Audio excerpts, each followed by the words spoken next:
Me tingujt e këngëve të vjetra qytetare në përkrahje të Qendrës për Kulturë në Dibër, mbrëm shoqëria vokalo-instrumentale Teuta nga Tetova mbajti koncertin e parë të saj për të promovuar këngët e albumit më të ri që pritet të dalë në treg së shpejti. Koncerti ishte një program i menduar dhe i realizuar me kujdes, madje ishin numrat e përzgjedhur që u interpretuan para dashamirësve të këngëve të vjetra.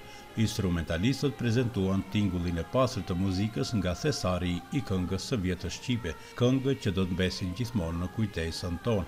Mbrëmja përcolli këngë të tilla ku i këndohet kurbetit, dashurisë dhe peizazheve të bukura që sjell hapësira gjithshqiptare të ndërthurura me imazhe virtuale të natyrës. Të gjitha këto në fondin e dirigjentit Jetmir Rexhepi të shoqëruara nga zëri këngëtarëve tetovare në përcjellje të instrumentalistëve që funksionuan këndshëm si një ansambël i vërtet profesionist. Gjatë fjalës përshëndetse, këngëtarja e njohur e muzikës qytetare Qefajete Berisha theksoi se koncertin ton të parë e kemi vendosur ta mbajmë në Dibër në shenjë respekti të arsimtarëve dibran që na mësuan dhe edukuan. Dhe arsimtarët tonë të parë, mësuesit, kanë ardhur prej Dibëre, Struge dhe Shqipërie.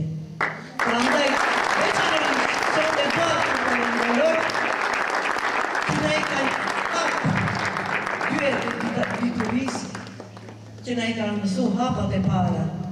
Ky koncert u shoqërua edhe nga dy këngëtarë dibran Shkëlqim Agolli dhe Evzi Kaja Dziu.